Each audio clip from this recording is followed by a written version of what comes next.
Kami sampaikan selamat siang dan selamat berbahagia.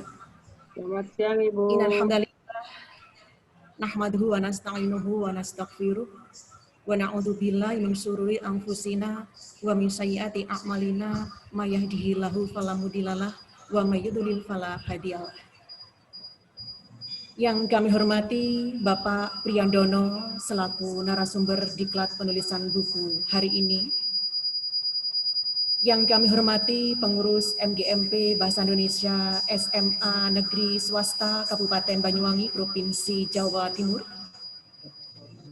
Yang kami hormati seluruh kru Pustaka Mahameru yang dengan luar biasa bekerja sama dengan kami.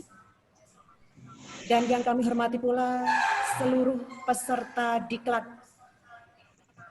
Sungguh tanpa dukungan dan partisipasi Bapak Ibu semua, mungkin kegiatan ini tidak akan pernah ada.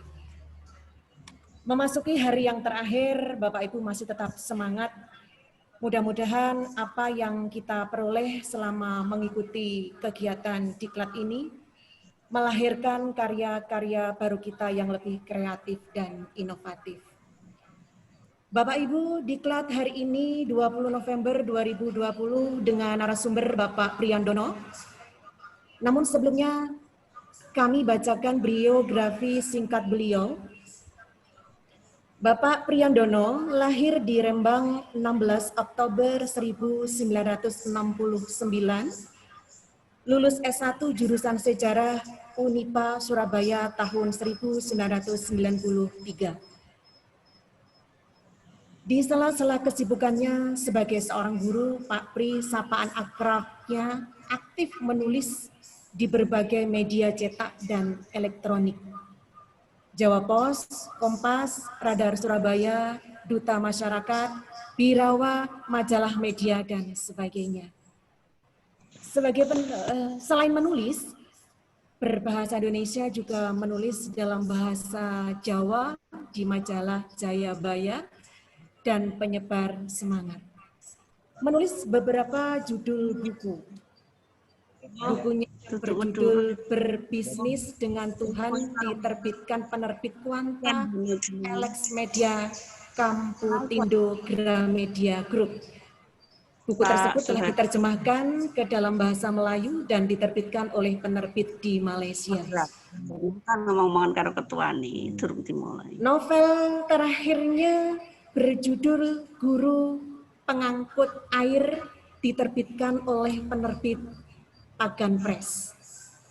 Beliau pernah mengajar di SMA Negeri 1 Gresik dan sekarang beliau menjadi pengawas SMA di Gresik. Beberapa kali beliau menjadi finalis lomba inovasi pembelajaran dan penulisan naskah buku tingkat nasional yang diselenggarakan Direktorat GTK Subdit Kasar Lindung. Beliau dijuluki sebagai spesialis finalis dan spesialis impact. Baik Bapak Ibu, materi akan disampaikan oleh Bapak Priyandono dan saya Arya mendampingi beliau kurang lebih 2 jam ke depan. Kepada Bapak Priyandono, disilahkan. Terima kasih pada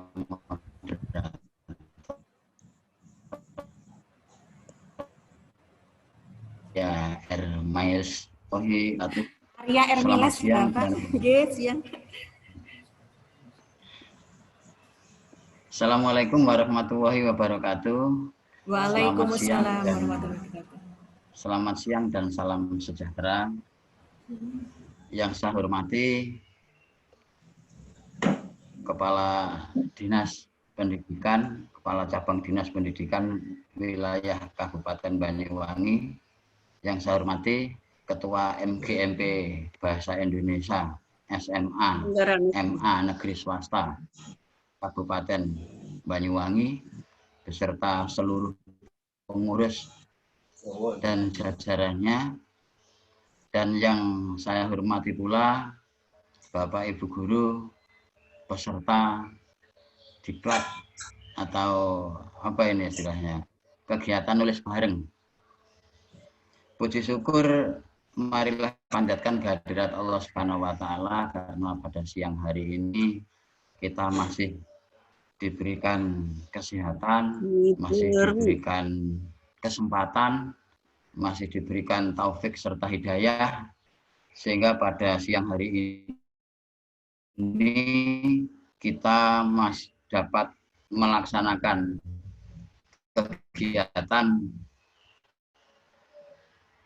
meskipun dalam keadaan sehat walafiat. Mudah-mudahan hadir secara virtual pada siang hari ini senantiasa diberikan kesehatan, utange kabeh lunas, sing loro-loro ya ndang waras, sing pegel-pegel ya ilang pegele, sing linu-linu ya ilang linune, yang sakit gigi ya ilang nyerinya, yang sakit kepala ya hilang, yang sakit kepala ya hilang pusingnya gitu ya. Mudah-mudahan semua. Ya, kita di tengah pandemi ini ya, kita harus tetap bersyukur, kita masih tetap bisa melakukan aktivitas, dan mudah-mudahan senantiasa kita dijauhkan dari penyakit corona ini. Shalawat serta salam mudah-mudahan selalu terlimpahkan kepada junjungan kita Nabi besar Muhammad Shallallahu Alaihi Wasallam beserta para keluarga, para sahabat, dan para generasi penerus perjuangannya. Dan mudah-mudahan kelak di hari akhir nanti kita semua mendapatkan syafaatnya. Bapak Ibu sekalian yang berbahagia, yang saya hormati, pada siang hari ini tentu saya hanya berbagi pengalaman saja, ya. Jadi saya hanya berbagi pengalaman saja, karena saya yakin Bapak Ibu sekalian ini sudah sering menulis, ya, entah itu menulis buku, entah itu menulis di media, ya, saya yakin, ya, karena beberapa media yang saya ikuti itu kebanyakan itu banyak penulis-penulis dari Banyuwangi, ya. Sehingga seperti tadi yang saya sampaikan dengan Bapak Ahmad Suja itu, saya banyak kenal, ya, penulis-penulis dari Banyuwangi itu, ya. Jadi, sebenarnya kegiatan literasi baca tulis di Banyuwangi ini sudah sangat luar biasa, ya. Tetapi ya kegiatan ini mudah-mudahan nanti bisa merawat dan memupuk budaya literasi ini menjadi semakin melesat, ya, terutama di kalangan guru-guru bahasa Indonesia. Jadi yang kedua, Bapak Ibu, pelatihan apapun itu tidak akan bisa membuat Bapak Ibu ini menjadi penulis yang andal. Sekali lagi ya saya tekankan, pelatihan menulis apapun, siapapun penyelenggaranya, itu tidak akan bisa membuat Bapak Ibu menjadi penulis yang andal, menjadi penulis yang baik. Sebab apa? Yang menjadikan Bapak Ibu menjadi penulis andal, Bapak Ibu bisa menulis dengan baik, itu adalah Bapak Ibu sendiri. Para mentor itu hanya bisa memupuk, hanya bisa merawat, hanya bisa berbagi pengalaman. Ibarat seorang petani hanya bisa memupuk dan merawat tanaman, tapi tidak bisa memaksa tanaman itu untuk berbuah.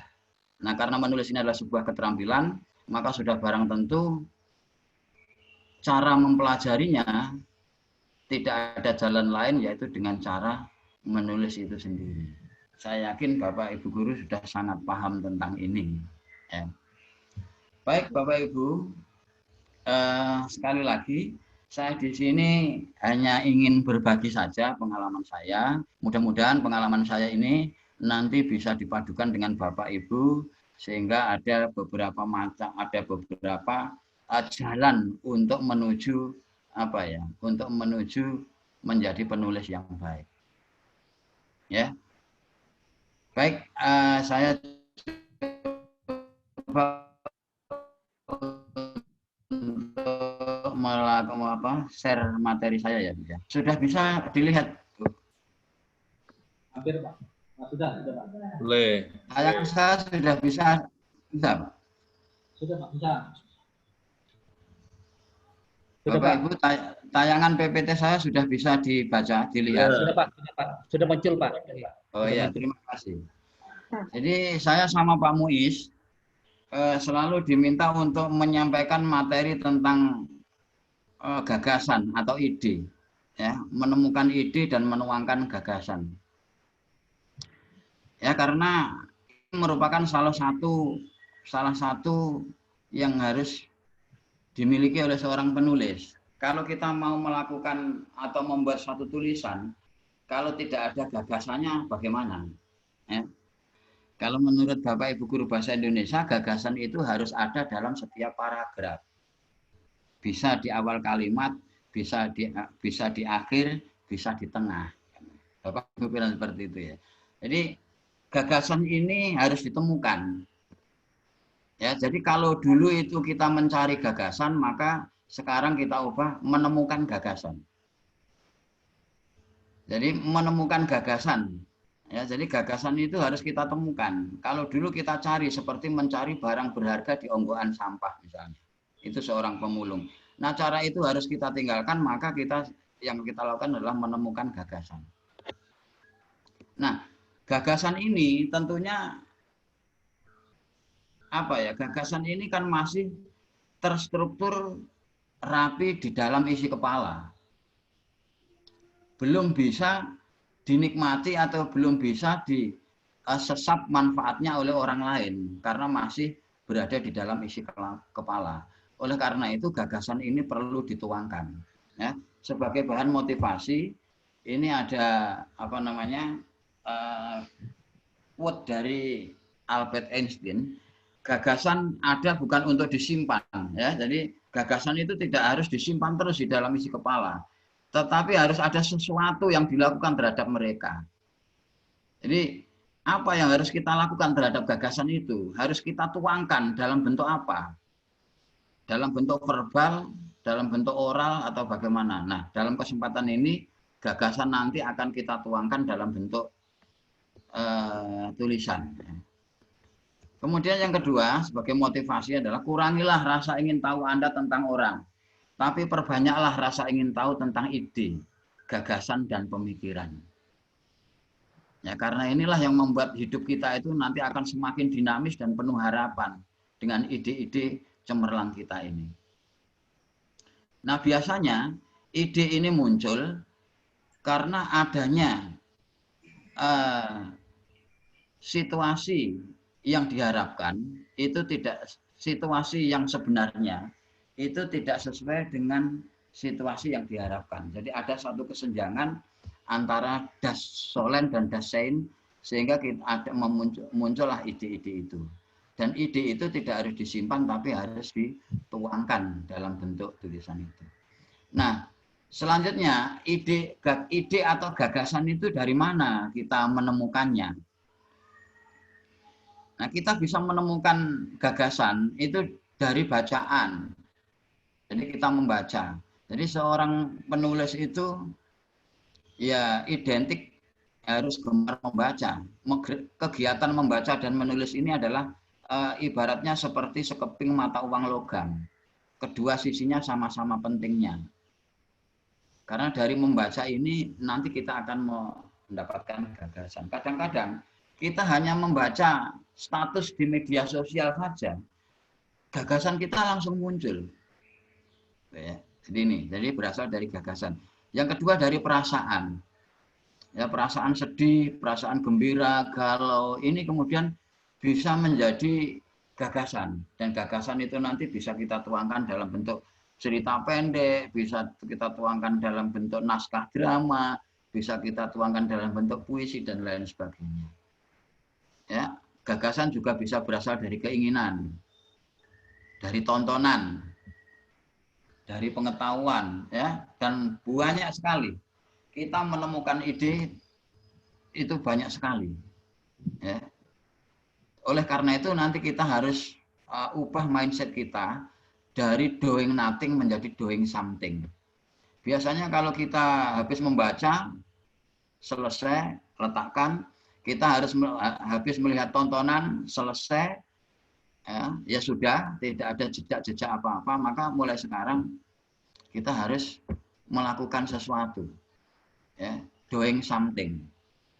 Jadi ini, kalau kita sudah terbiasa dengan doing something, maka setiap kali yang kita lakukan, pasti kita akan tuangkan dalam bentuk tulisan atau yang lainnya. Ya, ini asal daripada gagasan.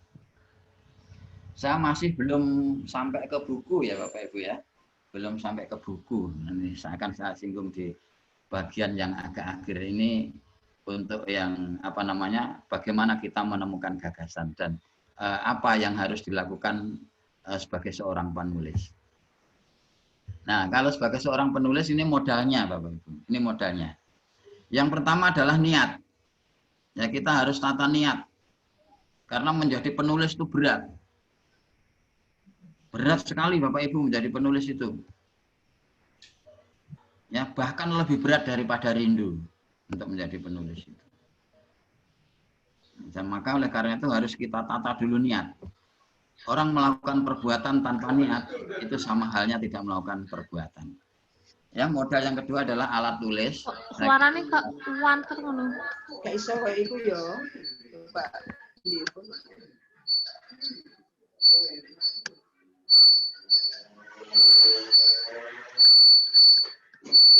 Iki anu ne wong wis.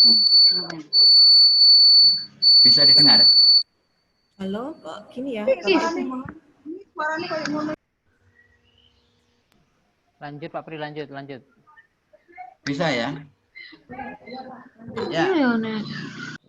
Yang berikutnya, modal yang berikutnya, Bapak Ibu sebagai penulis itu harus memiliki wawasan yang sangat luas. Karena pembaca kita itu nanti sangat heterogen. Bahkan pembaca kita itu bisa jadi memiliki strata sosial yang lebih tinggi daripada kita sebagai penulisnya.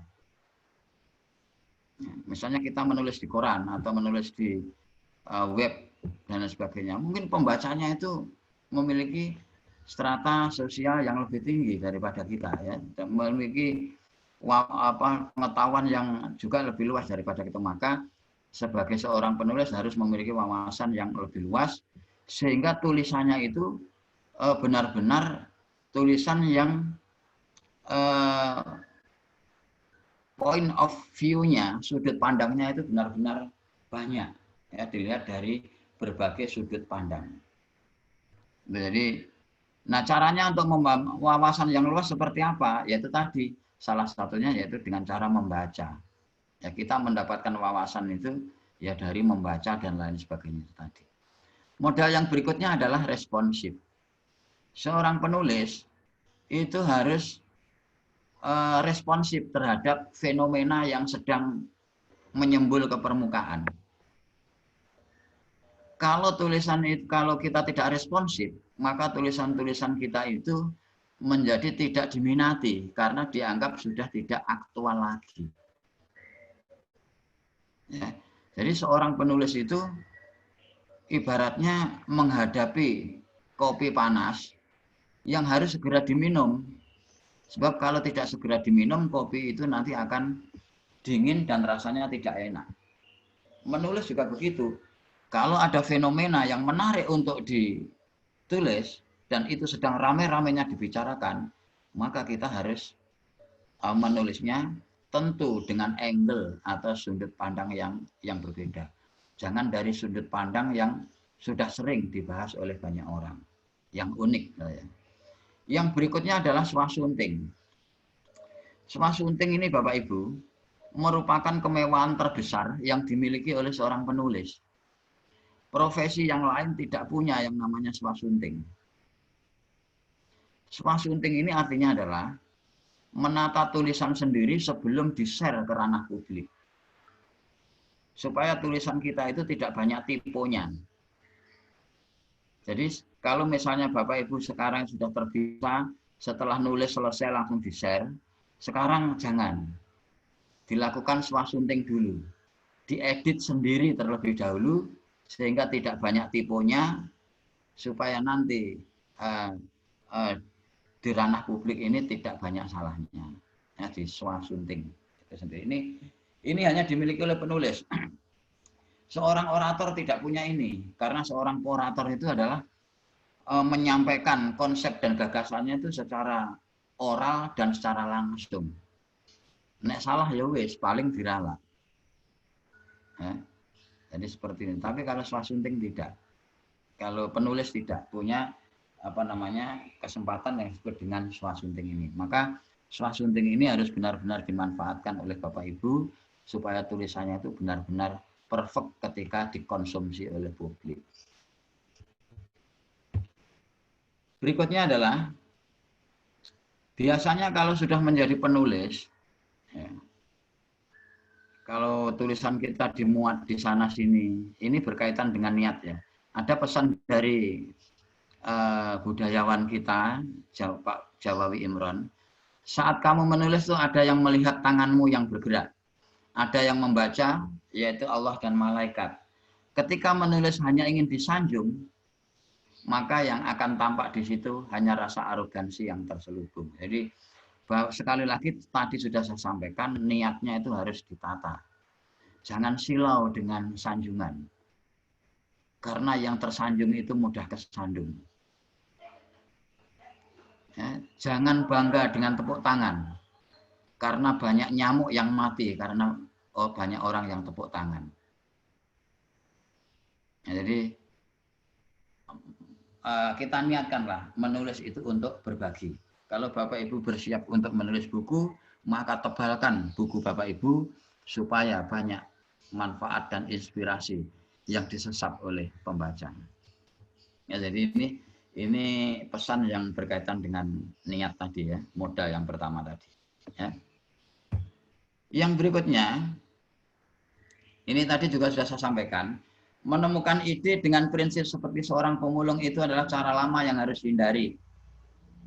Seorang pemulung menemukan sesuatu yang berharga di antara onggoan sampah, tapi seorang penulis mampu menciptakan ide. Ya, jadi harus mampu menemukan dan menciptakan ide. Ide itu harus kita ciptakan. Ya, gak digoleki merono rene ya. Kalau dulu seorang wartawan ya, dulu ketika saya masih kerja di pers itu datang ke sana kemari ya, mencari berita, mencari itu dan sebagainya. Sekarang tidak ya. Kita dari membaca, diam di rumah, itu kita sudah bisa menemukan ide. Nah, ide tersebut lalu dikembangkan dengan cara menghubungkan dengan fakta dan data melalui logika yang ketat sehingga menjadi sebuah paragraf. Jadi nanti akan saya sampaikan ya, akan saya sampaikan di slide yang berikutnya. Berikutnya ini ya, jadi dikembangkan ya, dikaitkan dengan fakta dan data ya, supaya apa? Itu wawasan yang luas tadi diperlukan. Ini supaya apa? Tulisannya bagus. Ya, penulis yang wawasannya luas ya, itu tulisannya dilihat dari berbagai sudut pandang. Literaturnya banyak. Mempunyai banyak pilihan dalam menyajikan sebuah tulisan. Bahkan tulisannya lebih variatif, menyeluruh, detail, mendalam, dan bernafas. Ya, dan itu kalau di dalam bahasa jurnalistik adalah angle-nya lebih banyak dan variatif. Nah, tulisan yang baik dan tulisan yang buruk itu seperti ini, Bapak Ibu. Yang atas itu adalah gambaran tulisan yang bagus. Ada satu fenomena, ada satu ide, yang kemudian ide itu dikembangkan dengan berbagai sudut pandang, dikaitkan dengan beragam sudut pandang. Misalnya corona. Nah, kita kalau hanya corona itu penyakit, kalau kita hanya menjelaskan corona itu penyakit yang disebabkan karena virus apa, terus yang berasal dari ini ya, terus cara menanggulanginya ini itu kurang menarik. Tapi kalau dikaitkan dengan bagaimana pengaruh penyakit ini terhadap pendidikan, dengan sektor ekonomi, sosial, budaya, nah itu nanti akan menjadi semakin komplit. Nah, tulisan yang kurang bagus, ya skemanya seperti yang di bawah, hanya dilihat dari sudut pandang saja, sehingga tulisan itu kering. tulisan itu seperti hambar gitu loh ya, seperti sayur tanpa garam. Jadi hambar karena hanya dari sudut pandang, tidak banyak memberikan inspirasi atau manfaat daripada pembacanya. Ya, karena sudut pandangnya hanya satu. Jadi perlunya wawasan luas itu adalah seperti ini, supaya tulisannya seperti pada skema yang di atas itu, dari berbagai sudut pandang. Nah, kita mulai masuk, Bu, bagian Bapak Ibu, bagaimana menemukan dan menuangkan ide. Jadi kalau kita sudah menemukan ide, apa yang harus kita lakukan? Yang pertama adalah melengkapi detail objek ide tersebut. Ya, kalau kita misalnya mendapatkan ide tentang PJJ atau pembelajaran jarak jauh, maka Bapak Ibu harus melengkapi detailnya, pembelajaran jarak jauh itu apa, dan sebagainya, dan sebagainya. Pembelajaran jarak jauh harus menggunakan platform pembelajaran dan sebagainya, itu harus detailnya dilengkapi dulu. Kalau sudah lengkap, baru yang kedua. Yang kedua ini yang berkaitan dengan wawasan yang lengkap. Harus dianalisis, baik dari segi struktural maupun fungsional. Jadi detail itu kita benturkan, kita hubungkan dengan sektor-sektor yang lain. Kalau misalnya PJJ misalnya menggunakan platform Zoom misalnya, kemudian guru yang ada lagi yang menggunakan platform Webex misalnya, ada yang pakai Google Meet misalnya, bagaimana dengan HP siswa? Nanti kalau HP siswa terlalu banyak aplikasinya, bisa-bisa HP-nya tambah rusak. Kalau rusak bagaimana hubungannya, akibatnya dengan sektor kesehatan, sektor ekonomi? Orang tuanya akan beli handphone lagi dengan cara ngutang. Nah itu akibatnya bagaimana? Maka ini bisa menurunkan imunitas. Nah ini nanti bisa dikembangkan terus itu ya. Jadi setelah detail kemudian dianalisis. Nah, jangan lupa yang ketiga ini adalah perhatikan kebutuhan pembaca. Kalau misalnya Bapak Ibu guru itu menulis tentang pendidikan, maka ya harus untuk kalangan segmennya ya harus pendidikan. Ya. Nah, kemudian pola dalam menuangkannya yaitu dengan cara mengaitkan hubungan sebab akibat. Artinya begini Bapak Ibu guru, cara menuangkannya ya. Misalnya X menyebabkan Y menyebabkan Z. Ya bisa sebab akibat, bisa akibat sebab, bisa dengan pola sebab akibat sebab. Itu cara menuangkannya. Ya, saya yakin Bapak Ibu guru sudah sangat paham lah tentang ini ya. Mudah-mudahan ini bisa menambahkan saja ya. Nih, ini untuk menemukan dan menuangkan gagasannya. Nah, selanjutnya kalau gagasan itu sudah kita tulis, maka ruangnya apa? Kita mau menuliskan di mana? Dengan perkembangan teknologi seperti sekarang ini, banyak ruang tempat kita untuk menuangkan ide dan gagasan kita. Ya. Media itu ada namanya media daring, ada media luring, ada media cetak, ada media elektronik. Nah, semua jenis media itu biasanya menampung beberapa tulisan seperti opini, berita, features, tajuk, kolom, surat pembaca, cerpen, puisi, jurnalisme, dan lain sebagainya. Nah, dari sekian yang saya tulis, Bapak Ibu memiliki banyak peluang untuk menulis di sini. Bapak Ibu bisa menulis opini, Bapak Ibu bisa menulis berita, Bapak Ibu bisa menulis features. Yang tidak bisa Bapak Ibu tulis itu hanyalah tajuk. Karena tajuk ini biasanya adalah merupakan abstrak atau intisari daripada sebuah media tersebut.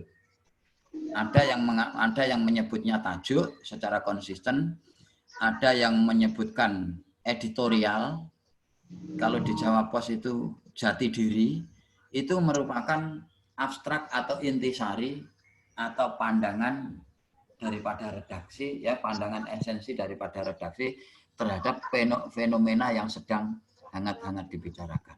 Jadi Bapak Ibu bisa menuliskan beberapa ini, ya, opini, berita, features, dan lain sebagainya. Nah, saya akan sedikit menyinggung tentang yang sering dilakukan oleh Bapak Ibu, yaitu tentang menulis opini.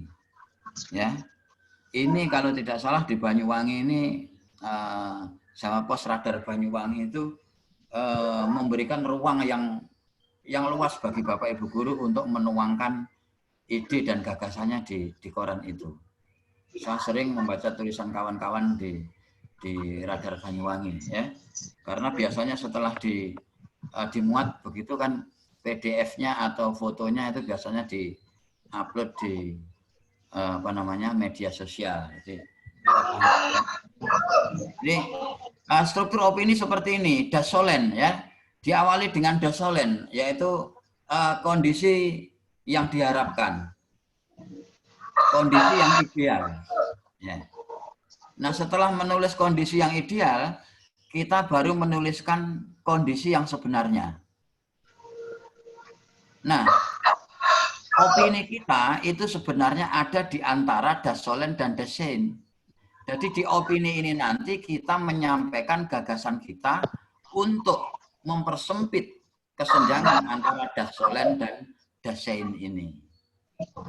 Ya, kita tulis argumentasinya dan lain sebagainya, kita tulis inovasi kita tulis gagasan kita tulis ide kita, ya, sehingga antara dasolen dan desain ini nanti jaraknya tidak terlalu lebar. Nah, jadi akhirnya Bapak Ibu bisa membuat kesimpulannya. Ini biasanya yang sering Bapak Ibu guru tulis opininya di berbagai media, baik daring maupun luring. Ini ya, ini sedikit saja. Yang berikutnya, bagaimana Bapak Ibu supaya bisa menembus media massa? Saya yakin Bapak Ibu guru yang hadir di sini itu sudah sering menembus media massa. Tapi mungkin juga ada yang belum. Jadi nanti yang sudah bisa berbagi juga setelah ini, ya. Nah, tapi ini pengalaman saya, ya, supaya bisa menembus di beberapa media. Itu syarat yang utama, tulisan kita harus orisinil, ya. Karena sekarang untuk mengetahui tulisan orisinil atau tidak itu sangat mudah, karena ada mesin untuk untuk mengetahui itu. Nah, mesin Turnitin, aplikasi Turnitin itu bisa. Kemudian tulisan yang Bapak Ibu tulis harus aktual dan faktual. Aktual itu artinya sedang rame-ramenya diperbincangkan. Faktual yang Bapak Ibu tulis itu harus benar fakta. Jangan mengarang, ya, jangan mengarang. Karena fakta maka harus didukung oleh beberapa argumen-argumen tadi yang saya katakan tadi. Judulnya harus menarik, karena di media massa itu space-nya sangat terbatas. Kalau bisa judulnya yang ringkas, ya. Judul di media massa itu paling banyak itu 7 kata. Tapi saya jarang menemukan judulnya sampai 7 kata. Rata-rata 3 kata sampai 5 kata, ya. Judulnya harus ringkas dan menarik. Misalnya Ken Arok mati 3 kali, misalnya, hanya 3. Berbisnis dengan Tuhan, misalnya. Judul yang singkat-singkat saja. Ya. Jangan muluk-muluk membangun kelas maya, misalnya, ya. Jangan terlalu panjang, ya, judul.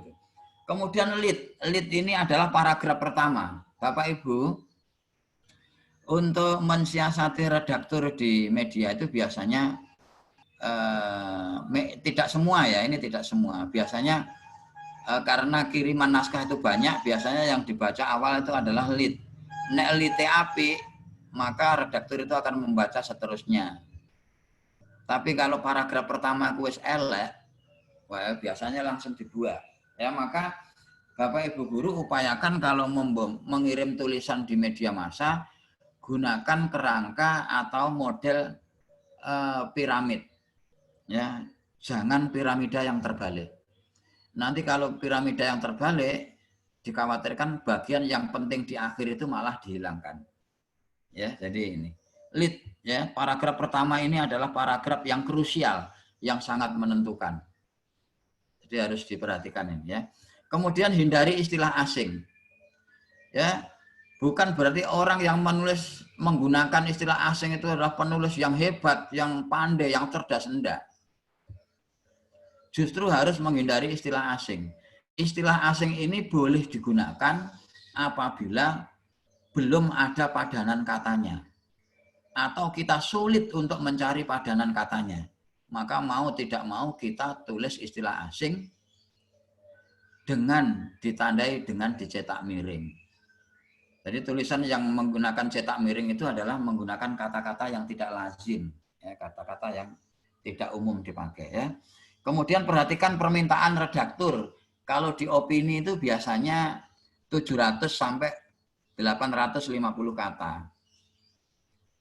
Kalau di opini ya, seperti di radar Jawa Pos, radar Banyuwangi itu sekitar 750 kata. Sekitar 750.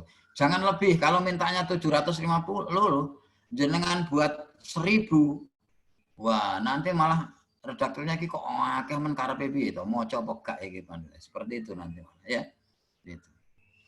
Yang terakhir ini yang penting, jangan lupa, ini non teknis tapi penting. Ketuk pintu. Jadi kalau Bapak Ibu guru ini misalnya mengirim sekali ditolak, ya jangan terus patah semangat, kirim lagi. Kedua kok ditolak, ya jangan mutung, ngirim lagi. Ketiga kok masih tidak diterima, kirimi lagi terus. Dan nanti kalau sering diketuk pintunya, maka tuan rumah itu pasti nanti akan merasa iba, kasihan. Wong ngikirek ben dino ben minggu kirim, sakno sekali-kali dimuat. Dan nanti setelah dimuat, jenengan pasti akan tahu di mana letak kesalahan tulisan panjenengan. Mungkin judulnya akan diubah. Ada beberapa paragraf yang diedit. Ada yang diedit ringan, ada yang diedit secara keseluruhan. Tapi tidak mengubah makna daripada tulisan ide Bapak Ibu. Ini cara menembus ya. Ini yang sering saya lakukan ya, yang saya lakukan. Tapi ya alhamdulillah bisa menembus di beberapa media seperti yang telah disebutkan oleh Ibu moderator tadi. Nah, sekarang kita berbicara tentang buku ya. Jadi buku adalah orok yang lahir dari rahimmu, tebalkan agar lebih banyak hikmah yang disesap. Ya, jadi buku ini Bapak Ibu guru tidak ada panduan yang menyatakan buku ini harus berapa halamannya. Ya, saya sering ditanya begitu, berapa Pak halamannya buku itu? Ya. Pertanyaannya pertama pasti itu, ya kadang-kadang saya jawab sambil guyon. Nek halamannya kurang Bapak Ibu bisa pinjam halaman tetangganya. Engko nek wis bar dibalekno maneh. Ya. Jadi untuk buku Bapak Ibu disarankan ketebalan buku itu adalah 108 halaman. A5. 108 halaman A5. Kalau Bapak Ibu ketik di A4 yaitu sekitar 60-an lah. 65-an gitu ya. Jadi kalau Ibu menulis naskah wis 65 halaman wis rada ayem. Karena itu sudah layak untuk diterbitkan menjadi buku. Nah, lalu kenapa kok harus 100 halaman? 100 halaman ini punggung buku ini sudah kelihatan. Kenapa kok harus ada punggungnya? Kalau buku itu ada punggungnya, maka buku ini tidak mudah rusak. Beda dengan buku zaman dulu, yang dijahit benang itu ya. Jadi 108 itu agar buku itu memiliki punggung sehingga tidak mudah rusak. Lalu kenapa kok harus 100 halaman? Karena di percetakan itu kelipatannya itu pasti 8. Mesin cetak yang menggunakan setengah plano itu kalau bolak-balik itu 8 halaman. Tapi yang satu plano itu kalau bolak-balik berarti 16 halaman. Jadi buku itu kalau jenengan lihat pasti kelipatannya 8. Kalau ada buku yang dicetak yang jumlahnya tidak kelipatan 8, itu berarti cetaknya tidak menggunakan mesin plano, tapi menggunakan mesin offset yang 1 folio itu saja biasanya. Nah, jadi ini untuk buku ya. Nah, untuk bahasa buku saya pikir Bapak Ibu sudah sangat paham ya, harus ilmiah, pilihan kata harus diperhatikan, kalimatnya harus efektif ya, ada pengembangan paragraf, ejaan, notasi. Saya pikir Bapak Ibu ini sudah paham lah ya. Kemudian bahasa ilmiah itu apa ya? Ini saya pikir Bapak Ibu guru juga sudah sangat paham. Nah, ini anatomi buku ya. Jadi anatomi buku. Bapak Ibu guru, yang poin-poin yang berwarna merah itu yang harus jenengan kerjakan. Yang berwarna merah itu yang jenengan kerjakan. Yang hitam itu sudah disiapkan oleh penerbit. Halaman copyright atau Francis, judul, penulis, editor, alamat penerbit, tahun terbit, ISBN, dan lain-lainnya sudah disiapkan oleh penulis. Nanti Pak Muiz sudah menyiapkan template-nya. Bapak Ibu tinggal menulis saja. Halaman depan itu ada kata pengantar. Ya, kata pengantar ini bisa penerbit itu minta kepada orang lain untuk memberikan pengantar kepada Bapak Ibu buku Bapak Ibu. Bisa juga Bapak Ibu sendiri yang minta kepada orang lain untuk memberikan pengantar. Jadi harus dibedakan antara kata pengantar dengan prakata ya. Kata pengantar itu biasanya ditulis oleh orang lain, kalau prakata itu biasanya ditulis oleh penulisnya atau pengarangnya. Kemudian daftar isi, tabel, dan gambar, Bapak Ibu guru juga tidak perlu. Bapak Ibu guru pokoknya ngetik saja. Ngetik saja, wis oleh pirang halaman. Nanti halaman akan diatur oleh penerbit. Karena Bapak Ibu mengetiknya di kertas A4. Nah, sementara itu nanti akan didesain, di layout dengan kertas A5. Sehingga jumlah halamannya akan mengembang. Nah, Ibu harus menyiapkan isi ya, beberapa halaman ini ya. Ini semua harus ya. Halaman belakang maksud saya yang isi beberapa bab atau beberapa bagian dan beberapa bab. Ya, itu mungkin nanti dari penerbit ya. Halaman belakang daftar pustaka, indeks, biografi, ini Bapak Ibu yang menuliskan. Yang menyiapkan. Ini anatomi buku ya. Jadi Bapak Ibu guru nanti yang perlu disiapkan adalah poin-poin yang berwarna merah yang harus jenengan kerjakan ya, yang harus jenengan kerjakan. Kemudian selanjutnya, nah isi supaya buku itu baik, Bapak Ibu harus memperhatikan ini. Harus orisinal, harus orisinil, harus asli. Ya, dibutuhkan pembaca atau marketable. Sistematikanya harus seragam. Ya, maksudnya kalau bab 1 ya kemudian A, B, maka seterusnya pakai A, B semua. Kalau angka Romawi semua. Kalau huruf Latin semua, harus seragam. Kutipan kurang dari 20%.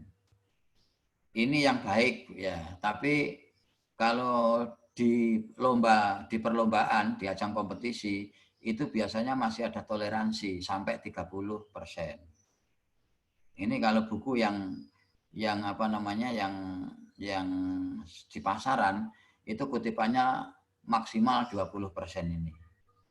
Ya, jadi yang 80% adalah benar-benar ide dan gagasan serta hasil pemikiran Bapak Ibu. Bu Ebi ini juga harus diperhatikan.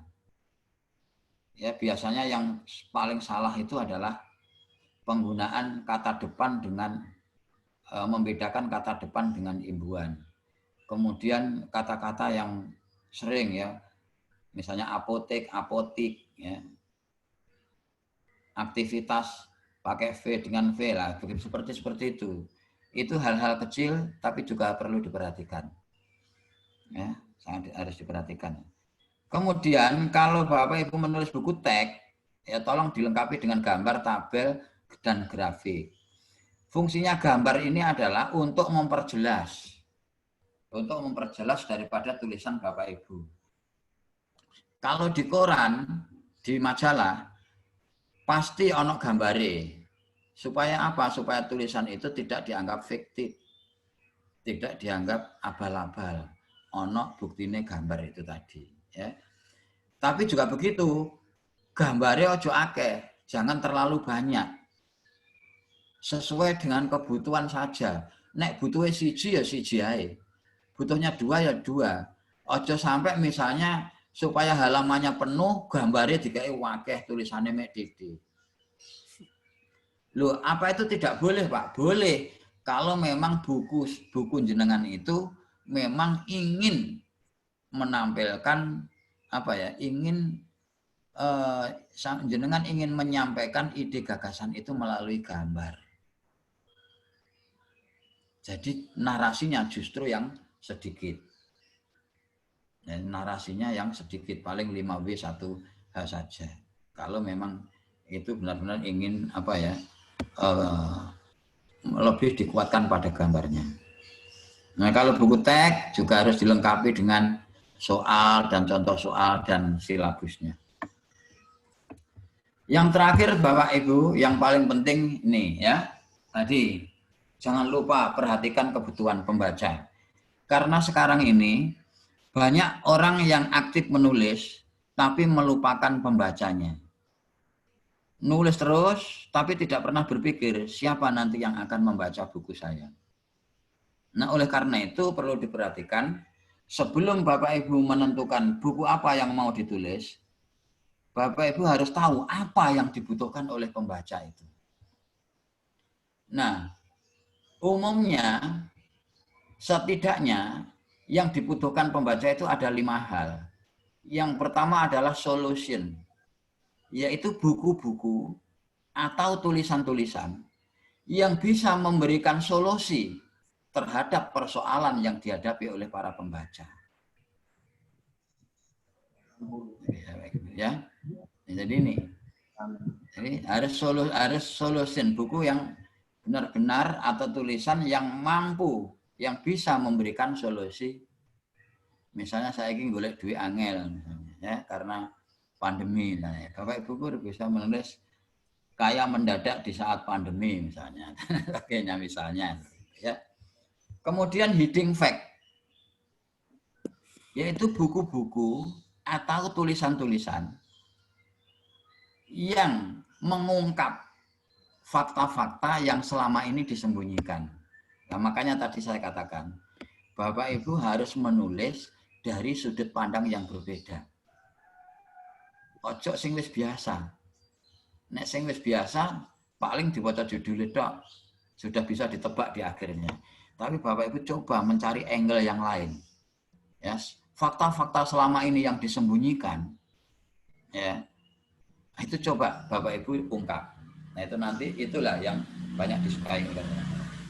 Berikutnya adalah buku-buku atau tulisan-tulisan yang memuat tentang ini guidance, yang bisa memberikan guidance, yang bisa menuntun pembacanya untuk bisa melakukan atau menuju ke suatu tempat.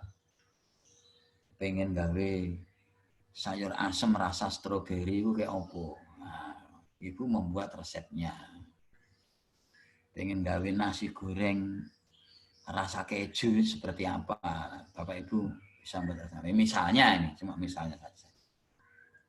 Bagaimana menaklukkan Ijen, nah, itu ya, Gunung Ijen. Nah, ini perlu ada semacam tulisan-tulisan yang bisa memberikan petunjuk atau menuntun seseorang menuju ke suatu tempat. Ya, bagaimana ya? Misalnya menuju ke Gunung Ijen yang sangat eksotik itu misalnya. Di sana bisa melihat bagaimana para penambang-penambang belerang dan lain sebagainya. Nah, itu banyak dibutuhkan. Ya. Apalagi Banyuwangi sekarang ini sedang gencar-gencarnya mempromosikan destinasi wisatanya yang ada di sana. Yang berikutnya adalah fulfillment of emotion, yaitu buku-buku yang mampu memenuhi kebutuhan emosi pembacanya. Buku-buku psikologi, buku-buku motivasi agama, ini sangat laris, ya, sangat diminati. Bapak Ibu guru bisa mulai sekarang mengumpulkan naskah tentang buku-buku tentang psikologi. Bagaimana menghindari boring pada saat PJJ, nah, itu bisa dengan tulis. Ya. Bagaimana rekreasi parenting yang baik. Nah, ini kan untuk memenuhi kebutuhan emosi. Ya. Kemudian yang terakhir adalah curiosity, yaitu tulisan atau buku-buku yang bisa memenuhi rasa keingintahuan pembacanya. Misalnya tentang segitiga bermuda, tentang piring terbang, tentang ya apalah istilahnya, pokoknya yang selama ini pembaca ini ingin tahu tentang hal itu dan dia belum mendapatkannya. Ya, makanya ada pesan dari seorang penulis kondang, ya. Kalau Anda menemukan buku yang bagus tapi belum ditulis, maka Andalah yang harus menuliskannya. Saya kira itu Bapak Ibu yang bisa saya bagikan. Ada kurang lebihnya saya mohon maaf. Ya inilah yang saya bisa lakukan, ya. Mudah-mudahan ini bisa dipadukan dengan pengalaman Bapak Ibu sehingga setelah kegiatan ini nanti Bapak Ibu benar-benar bisa menghasilkan sebuah karya. Itu harapan kami, ya. Juga harapan kita semua. Saya kira itu mungkin nanti akan lebih banyak di sesi tanya jawab, Bapak Ibu, ya. Terima kasih atas perhatiannya. Mohon maaf atas segala kekurangan. Saya akhiri. Assalamualaikum warahmatullahi wabarakatuh. Waalaikumsalam warahmatullahi wabarakatuh. Terima kasih Bapak Priyadono. Bapak Ibu, demikian materi yang disampaikan oleh Bapak Priyandono membahas tentang menemukan ide dan menuangkan gagasan. Gagasan ada bukan untuk disimpan tapi ditulis. Kurangi rasa tahu tentang orang, tapi perbanyak rasa ingin tahu tentang ide, gagasan, dan pemikiran. Materi yang sangat menarik pada pertemuan diklat yang keempat ini. Baik, Bapak Ibu, memasuki sesi tanya jawab. Kami persilahkan yang ingin bertanya. Monggo Bapak Ibu.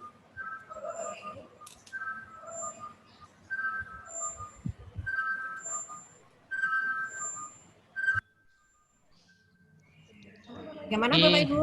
Di kolom chat kayaknya banyak Bu Arya, Ya, mungkin bisa di ini ya. Kalau tidak ada yang bertanya secara langsung, nah ini buka pertanyaan lewat chat. Nah ini dari host, izin bertanya Pak, saya host apa ini manggilnya ya? Cara menulis secara atau model piramid seperti apa ya Pak? Mohon bantuan Bapak untuk menjelaskan. Terima kasih. Monggo Pak Pri ditanggapi. Ya, terima kasih ya. Model tulisan itu kan ada yang berbentuk piramid, ada yang piramida terbalik, ada yang seperti modelnya seperti telur angsa, ya, telur angsa. Jadi ada piramida terbalik, ada piramida terbalik dan telur angsa. Yang piramida itu maksudnya begini, ya. Jadi yang bagian paling penting, inti daripada tulisan tersebut itu berada di awal, berada di paragraf pertama. Nah, yang bawah-bawahnya paragraf itu adalah pengembangannya. Jadi orang begitu membaca yang pertama, ini kelebihan piramida terbalik. Membaca pertama itu mereka sudah terpikat karena memang bagus. Gitu ya. Ini yang bentuk piramida. Jadi hal yang terpenting itu diletakkan di bagian awal. Ya. Ini yang biasanya ya, yang biasanya dipakai itu seperti piramida yang paling banyak piramida ini, bentuk piramida.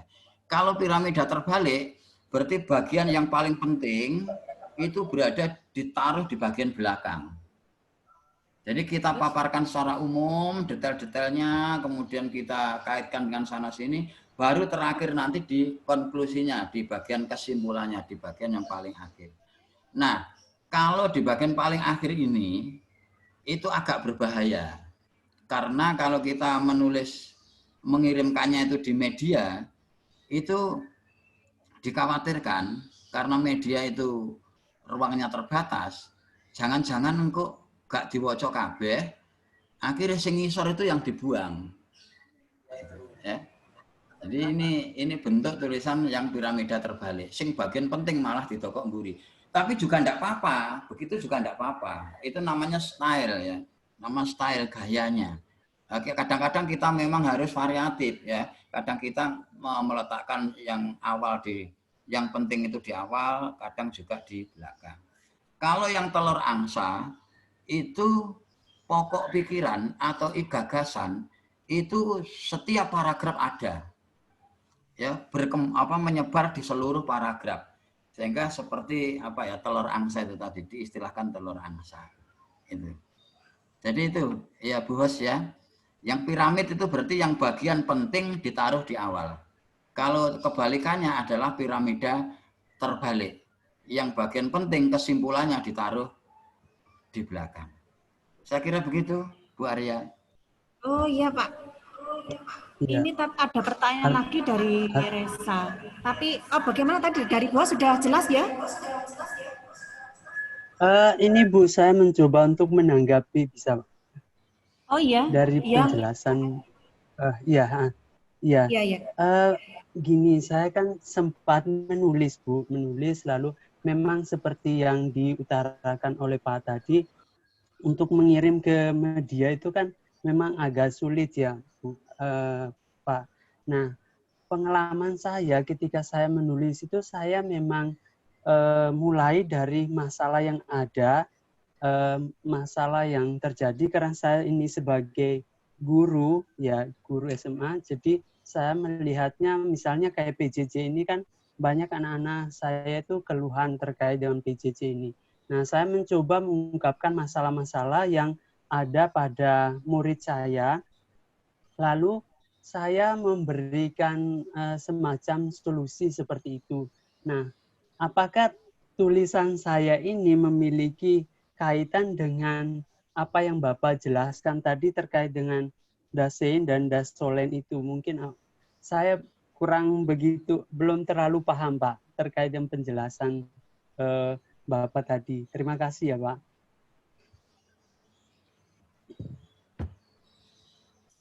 Silakan Pak. Bisa langsung saya tanggapi ya. Iya Pak. Iya Pak. Jadi ini Pak, kalau misalnya Bapak mau menulis tentang PJJ, ya, kalau misalnya menulis tentang PJJ, pembelajaran jarak jauh, ya, Bapak bisa mendeskripsikan PJJ yang ideal itu menurut Bapak seperti apa? Menurut panduan kementerian itu seperti apa? Nah, setelah itu baru Bapak nanti menjelaskan kondisi yang sebenarnya itu seperti apa. Partisipasinya anak bagaimana, keluarnya bagaimana, itu jenengan tuliskan semuanya. Nah, dari situ nanti jenengan akan punya gagasan gimana caranya supaya kondisi yang ideal itu bisa terwujud. Anak-anak tidak mengeluh. Nah, inovasinya apa? Tulisannya apa? Nah, itu. Nah, setelah jenengan tulis itu tadi, berarti itu nanti itu namanya bentuknya nanti akan piramida yang terbalik karena nanti ada kesimpulannya ya. Jadi supaya anak itu tidak seperti itu. Tapi kalau misalnya jenengan mau menyampaikan yang piramida yang ada di atas, ya, jenengan bisa membuat lead yang cukup mengejutkan. tulis dulu saja misalnya ya, keluhan anak-anak misalnya ya. Anak-anak mengeluhkan PJJ karena HP-nya banyak yang rusak. Rusak ini disebabkan karena banyak aplikasi-aplikasi yang diunduh dan sebagainya seperti itu. Jadi artinya yang saya sampaikan tadi itu bukan harus textbook seperti itu, Pak ya. Tapi misalnya untuk awal-awal untuk mengawalinya itu seperti itu. Tapi nanti kalau jenengan sudah mahir, jenengan bisa memainkan dengan segala macam. Dengan piramida terbalik, dengan piramida, dengan telur angsa, ya. Jadi ini awalnya seperti itu. Nanti kalau jenengan sudah oke, baru, ya. Jadi seperti itu, Pak. Iya. Yang jelas itu kan begini, Pak. Kita itu ide itu muncul itu karena ada masalah. Nah, masalah itu ada karena kondisi yang diharapkan tidak sesuai dengan kondisi yang nyata. Itu tidak sesuai dengan kondisi yang diharapkan. Kan seperti itu. Iya, paham. Iya, Pak. Pak. Iya, sama-sama.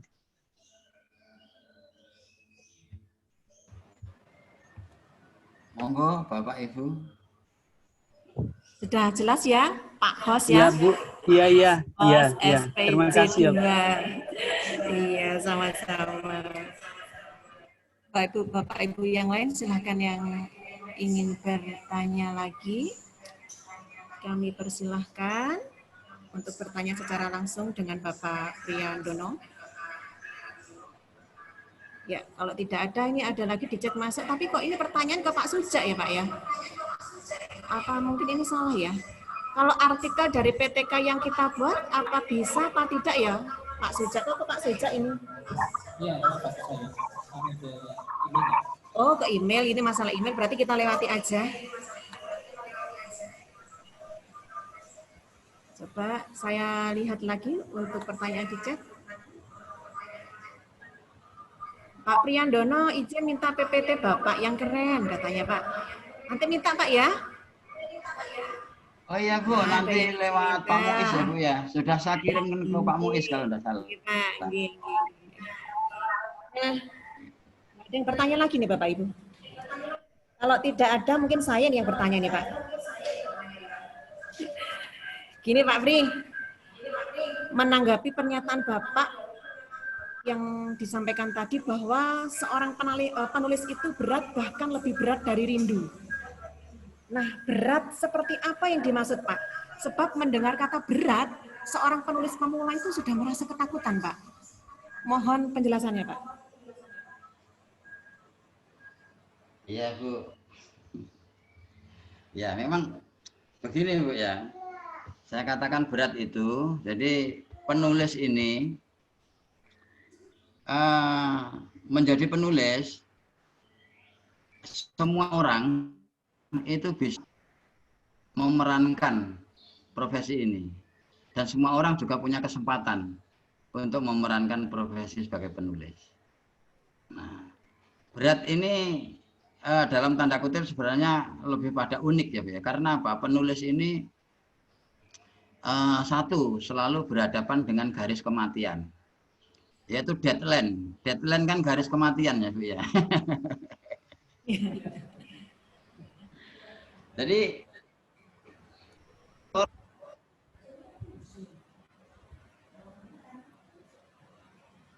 halo Pak Pri, suaranya putus itu sebenarnya kalau tidak punya target sendiri Bapak Ibu, yaitu nanti apa? Ya nanti tidak akan menulis, hanya berupa gagasan saja. Makanya seorang penulis itu selalu bekerja di bawah tekanan deadline. Nah, ini saya alami karena saya dulu pernah menjadi jurnalis gitu ya. Jadi saya jurnalis itu pengalaman saya satu hari saya harus menulis 5 berita. Saya liputan itu mulai pagi jam 8 sampai sore. 5 berita itu tidak semua dimuat dan harus selesai pada pukul 8 malam. Lewat itu sudah habis. Nah, itu yang saya katakan berat. Jadi penulis ini juga berat. Jadi misalnya saja, kadang-kadang beratnya itu sebenarnya di mana ya? Berat di awal saja. Engkau nulis oleh satu paragraf, kadang nggak pede, dihapus maneh. Nulis maneh. Gitu. Sebenarnya jangan begitu. Berat bukan berarti tidak bisa diatasi. Berat tapi bisa diatasi. Caranya bagaimana? Yaitu dengan tekun berlatih.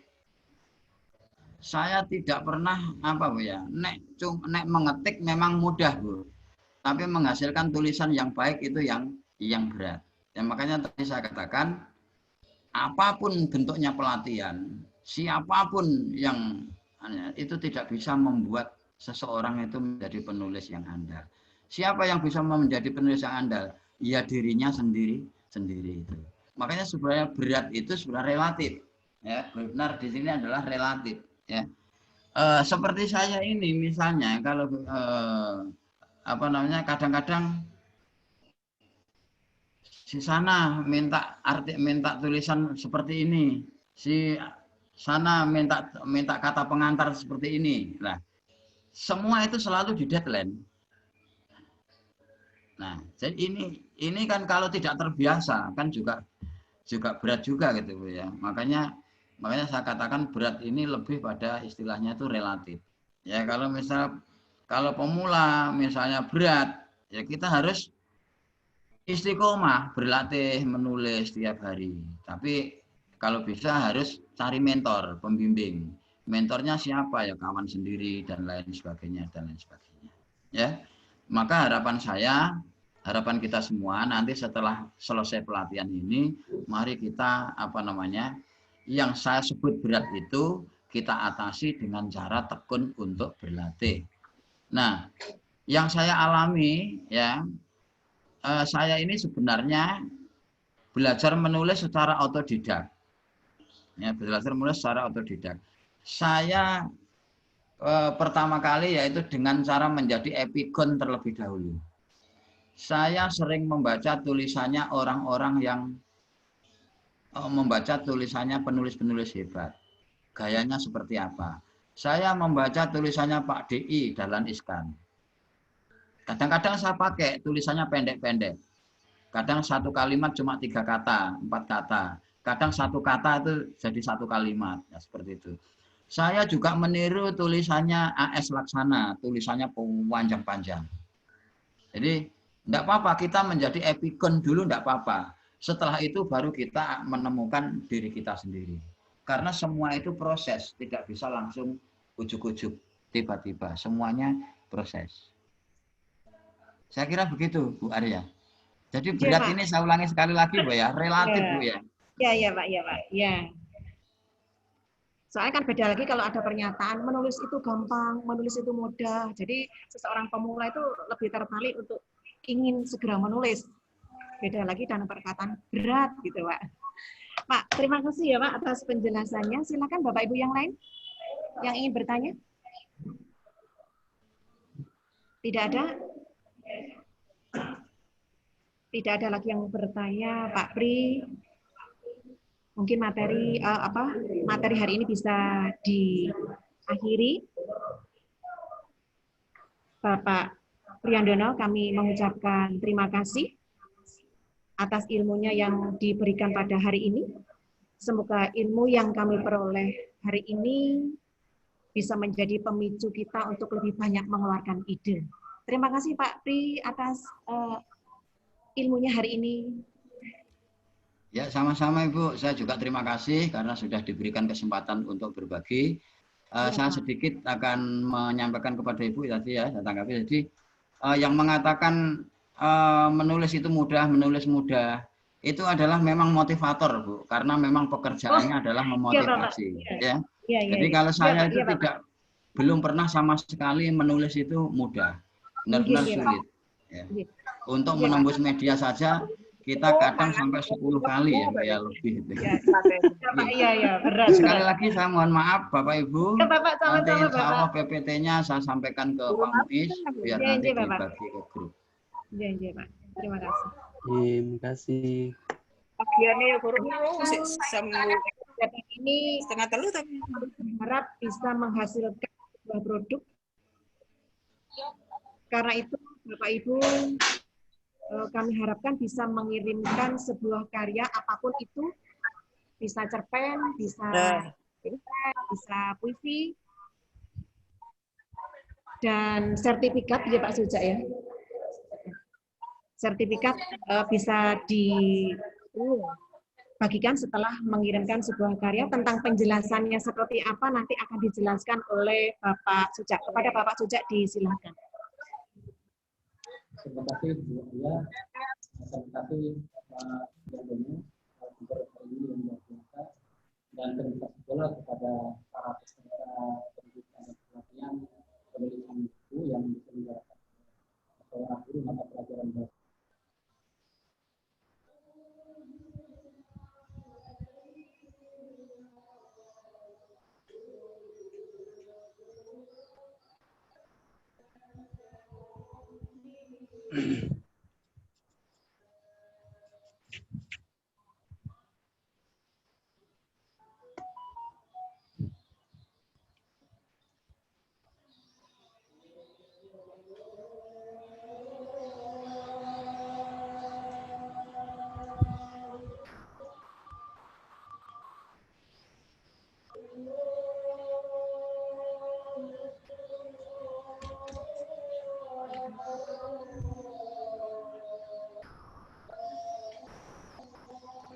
Mana ya suaranya ini? Oh, tidak kedengaran. Mohon maaf, tidak kedengaran. Saya ulangi, terima kasih kepada Bapak Priyandono sebagai narasumber hari ini dan kepada narasumber sebelumnya yang telah berbagi ilmu kepada kita semua. Mudah-mudahan ilmunya sangat bermanfaat bagi kita sebagai guru, sebagai pendidik, sebagai tenaga dosen, dan sebagai pengawas yang tergabung dalam peserta pendidikan dan pelatihan penulisan buku yang diselenggarakan oleh Musyawarah Guru Mata Pelajaran Bahasa Indonesia SMA Madrasah Aliyah Negeri dan Swasta se-Kabupaten Banyuwangi yang pesertanya dari Sabang sampai Merauke. Sekali lagi kami mengucapkan terima kasih mewakili panitia pelaksana. Selanjutnya para Bapak dan Ibu, karena pendidikan dan pelatihan ini akan diberikan sertifikat, nah, maka sesuai dengan judulnya penulisan buku, diharapkan para peserta menuliskan ide-idenya dalam bentuk artikel atau apalah namanya, berdasarkan bidang profesi Bapak sendiri, yang minimal 1 halaman. Nah, harapan kami, judul dari tulisan Bapak nanti akan dicantumkan di dalam sertifikat. Ya. Jadi kalau misalnya Bapak, Ibu ini bukan berasal dari bahasa Indonesia, misalnya ada yang matematika, ada yang kimia, ya, dan seterusnya, silakan tulis berdasarkan bidangnya para Bapak. Termasuk yang guru SD, misalnya menyampaikan bidang apa, terserah, termasuk misalnya menyampaikan tentang kegiatan pendidikan pelatihan ini, disilakan, bebas apa saja yang ingin Bapak tuliskan. Tetapi kriteria minimal 1 lembar saja minimal ditulis dalam spasi tunggal Times New Roman pada kertas A4. Nah, ini masih rentang waktu 1 pekan ke depan. Jadi kalau di dalam presensi hari ini itu hanya rencana saja, misalnya Bapak Ibu merencanakan tulisan apa, itu saja ditulis saja dulu. Kalau perkara nanti dalam perkembangannya selama 1 pekan ini Bapak berubah pikiran, kemudian yang dikirimkan berbeda dengan yang direncanakan, ya terserah, tidak apa-apa Bapak Ibu. Jadi kami tidak mengikat. Yang penting hasilnya nanti disampaikan ke email yang sudah saya sampaikan di Zoom group chat.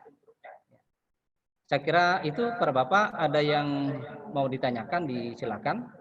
Nah, jangan lupa para Bapak dan Ibu, email para Bapak dan Ibu dipastikan benar, karena nanti sertifikat itu akan dikirimkan melalui email. Nah, para Bapak dan Ibu, beberapa orang yang registrasi pelaksanaan diklat ini tidak bisa masuk gara-gara tidak bisa memasukkan nomor HP gara-gara saya tulis di situ gawai. Mungkin tidak mengerti apa yang maksud dengan gawai. Ya maksud saya HP yang seperti ini. Yang kedua, emailnya ternyata setelah dicek ini tidak aktif. Sehingga kami putus komunikasi untuk memberikan link Zoom. Sehingga secara otomatis mereka yang mendaftar itu registrasi tidak bisa melanjutkan sebagai peserta. Saya kira itu para Bapak dan Ibu. Sebelum kita tutup, mungkin ada yang mau ditanyakan, disilakan. Pak Suja, mohon izin Pak menyampaikan, Pak. Ya, silakan Pak Muis ya. Ya, Pak. Jadi begini, Ya, Pak. silakan Pak. Untuk ini kan sudah pertemuan terakhir ya. Jadi yang betul yang disampaikan Pak Suja tadi, teman-teman diharapkan menghasilkan buku baik dalam bentuk buku individu maupun bunga rampai ya. Nanti yang bunga rampai ini misalkan buku antologi ya, bukan bunga rampai, antologi. Jadi bareng-bareng sehingga buku itu tetap diterbitkan. Gitu ya. Enggak apa-apa yang disampaikan Pak Suja, misalkan satu orang minimal 1 halaman lah. Kemudian nanti dikumpulkan di panitia, kemudian disatukan, baru diberikan ke penerbit. Sehingga bukti terbit itu menjadi bagian dari bagian dari program kegiatan kita, sehingga Bapak Ibu mendapatkan sertifikat. Tanpa itu, maka jam di sertifikat tidak memenuhi. Yang pertama. Kemudian yang kedua, menulis itu boleh berkelompok, boleh individu, boleh antologi. Jika Bapak Ibu naskahnya sudah siap dalam bentuk individu, boleh diserahkan ke Pak Suja dan teman-teman panitia, nanti biar Pak Suja yang menghubungkan ke penerbit. Melalui saya boleh, gitu ya. Kemarin sudah saya share nomor HP, Bapak Ibu bisa WA saya atau melalui Pak Suja juga boleh. Begitu Pak Suja? Ya, betul Pak Mis. Jadi memang harapan saya, selain tulisan yang minimal Pak, artikel dan lebih dari halaman. Nah, setelah itu disertai video narasi sehingga nanti akan dibuka menjadi dalam satu kegiatan ini nanti akan disampaikan kepada. Tapi karena nanti ini diharapkan kita akan mendapatkan nah jika tidak keberatan akan tentunya dikenai biaya minimal sekitar 50.000 lah bersama ditambah dengan ongkos kirim biaya nanti akan disampaikan melalui grup lanjutan dari tindakan. Kira-kira bagaimana para Bapak dan Ibu? Sebentar Pak Muis masih bergabung dengan kami? Suara Pak Suja Pak Muis? menggema Pak, nggak terdengar dengan jelas. Coba Pak Muis diulangi. sudah tidak ada. Ya Bu, saya masih di sini Bu. Oh masih Pak Muis. Gini, kami punya rencana memang mau membuat antologi buku ya Pak, entah itu kumpulan cerpen, entah itu kumpulan puisi. Tapi ini masukan dari Pak Suja, teman-teman ini kan ada yang suka puisi, ada yang suka cerpen. Jadi untuk menghasilkan sebuah produk, teman-teman itu apapun sudah karyanya. Nah nanti kalau dibukukan, ini nanti isinya kan macam-macam ya Pak. Itu nggak apa-apa Pak? Betul. Saya saran begini Bu, jadi Pak Suja dan teman-teman kan sudah punya tim ya, ada panitia ya, ada kepanitiaannya. Misalkan saya mau ngirim puisi, diterima aja. Saya mau ngirim cerpen, diterima aja. Nanti teman-teman panitia yang mengelompokkan. Okay. Pak, ini loh puisinya, ada 100 puisi. Misalkan, Pak, ini cerpennya ada 5 cerpen. Iya, di antologinya seperti itu aja, enggak apa-apa. Iya Pak, terima kasih. Begitu Bu Arya? Iya Bapak, terima kasih. Oke. Oh, menindaklanjuti dari Bu Ari tadi, kalau misalkan puisi, maaf Bu. Iya.